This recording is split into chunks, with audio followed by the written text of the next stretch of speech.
Salut à tous et bienvenue dans cette partie intitulée Type de données fondamentales en Python. Alors, en informatique, une donnée est tout simplement la représentation d'une information dans un programme. Alors ici, comme premier type de données, nous avons les entiers.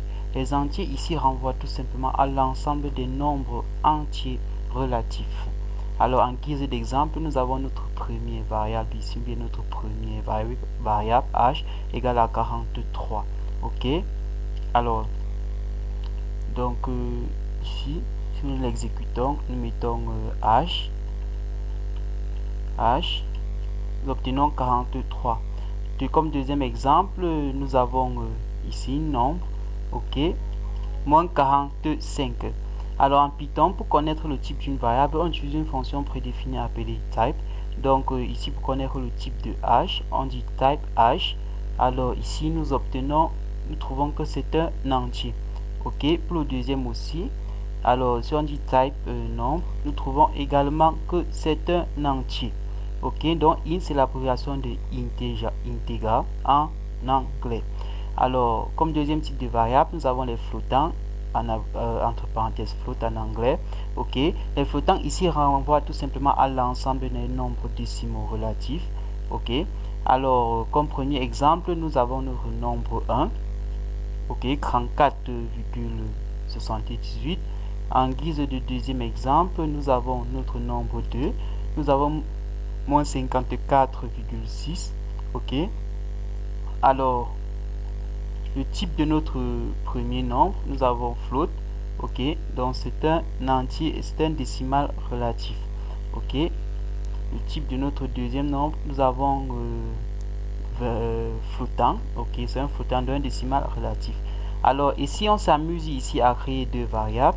L'un appelé le premier nombre 23 et le deuxième nombre 4 de valeur 23 points. Ok. Alors, qu'est-ce qu'on fait? Vérifions si ces deux variables là sont identiques. Alors on dit est-ce que nombre est identique à nombre 4? Ici nous avons true. Donc ici ces deux nombres ci sont égaux. Ok, mais ne sont pas de même type. Alors nous allons voir immédiatement. Nous avons un type nombre. Ici le premier c'est un entier, mais le deuxième c'est un flottant. Alors qu'est-ce que ça veut dire? Lorsque vous voyez un entier écrit et suivi d'un point, alors immédiatement vous avez affaire à un flottant. Tout à l'heure nous avons dit que les flottants ont une partie décimale, mais lorsqu'on écrit 23 points avec le vide ici, ça prend par défaut 23.000, donc 0 de la partie décimale. Ok. Alors concernant les chaînes de caractères, notre nouveau type de données. Alors les syntaxes de déclaration d'une chaîne de caractères peut varier. Nous avons deux en fonction du type de la variable qu'on souhaite déclarer. Donc nous avons nombre de chaînes, ma chaîne, dans la côte ou dans la double côte. Comme premier exemple, nous avons notre première chaîne de caractères qui est bonjour. Ok. Ici, oui, notre première chaîne bonjour. Comme deuxième exemple, nous avons notre deuxième chaîne de caractères qui est bonjour. Alors affichons d'abord la première chaîne. On va dire chaîne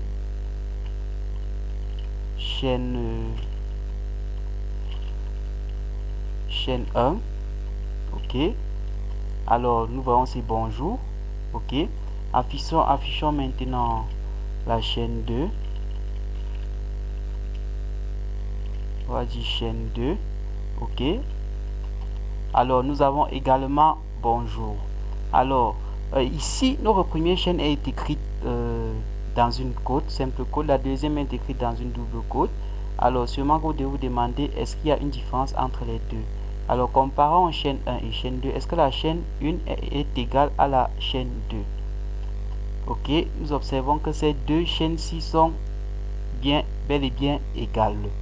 Alors si elles sont égales, alors pourquoi faire donc la différence entre la déclaration avec les doubles côtes et la déclaration avec les simples côtes? Supposons maintenant dans un exemple qu'on souhaite écrire une variable nommée l'école. L'école avec l'apostrophe. Alors si nous écrivons tout simplement notre chaîne croix qui nous affectons l'école dans une simple côte, ok, alors nous obtiendrons ceci. nous obtiendrons tout simplement une erreur. On dit invalide syntaxe. Un syntaxe est invalide en Python. Alors pour pallier à ce problème, nous avons deux options. Soit on utilise la double quote, soit on utilise l'anti-slash. Alors dans le cas d'utilisation de la double quote, nous l'avons ici. Ici nous avons chaîne égale à l'école. Donc avec la double quote, nous obtenons celui-ci, l'école, effectivement. Et nous avons aussi l'anti-slash. Donc dans ce que nous venons de faire, notons ici comme remarque que la double quote est prioritaire devant la simple quote. Ok, donc lorsqu'on met la double quote et la simple quote, c'est la double quote qu'on considère. Alors dans le cas de l'anti-slash nous permet d'éviter à ce que Python voit l'apostrophe comme une quote, mais plutôt comme l'apostrophe. Donc ici nous écrivons chaîne 5 égale à l'école, donc on met L anti-slash apostrophe école et on finit avec l'apostrophe.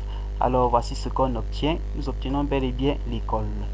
Alors passons maintenant à la rubrique de quelques opérations sur les chaînes de caractères. Alors comme première opération, nous pouvons avoir la concaténation. La concaténation, c'est tout simplement une opération qui consiste à joindre deux chaînes de caractères.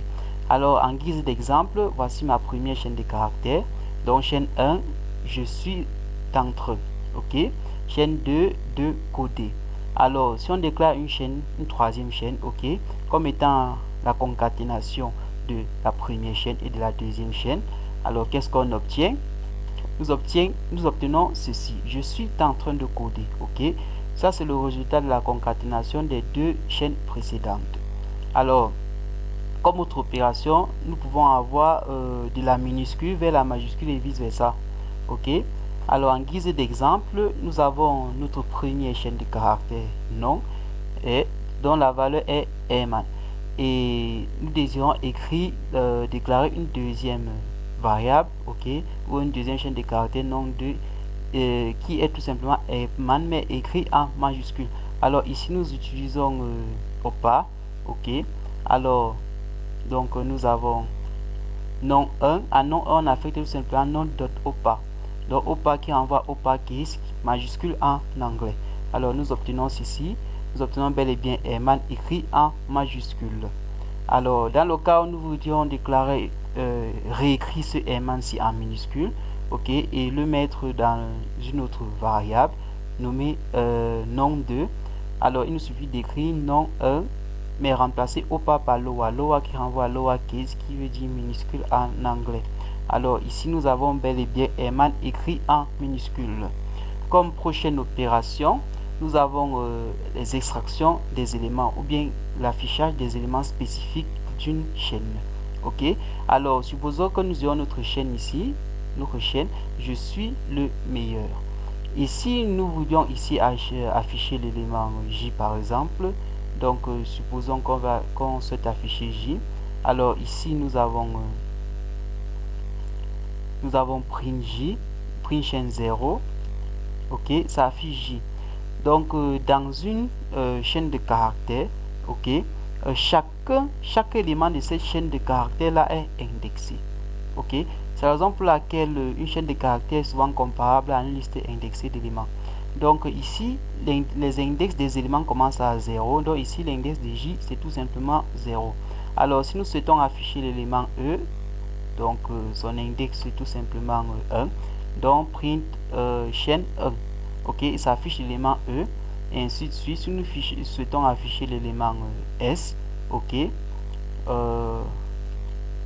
l'élément I, autant pour moi, ici nous avons chaîne 5, alors ça affiche I. Alors on a 0, 1, ok, 2, 3, 4, 5. L'espace ici c'est un élément aussi, dont l'index est 2, donc celui de S c'est 3, celui de U c'est 4 et celui de I c'est 5. Alors comme dernier type de variable, nous avons les booléens. Les booléens ce sont des variables qui ne peuvent prendre que deux valeurs, donc soit vrai soit faux, soit true soit false. Ok, en guise d'exemple nous avons cette variable ici true G, on affecte true, ok, on affiche tout simplement notre G. Alors on a bel et bien true. Ok, type de G, son type c'est booléen, donc abrégé bool. Ok, Notons que ces types de variables sont souvent utilisés pour donner, pour étudier les propositions. Donc, si une proposition donnée est vraie ou fausse. En guise d'exemple, voici une petite proposition. Ok, 2 égale à 6. Donc, ici, c'est une proposition. On dit 2 égale à 6. Est-ce que c'est vrai? Est-ce que c'est vrai? Quel est le degré de vérité de cette proposition? Alors, nous observons tout simplement que c'est false. Alors, c'était tout pour cette petite partie. On se retrouve dans la prochaine partie pour les notions de syntaxe basique en Python.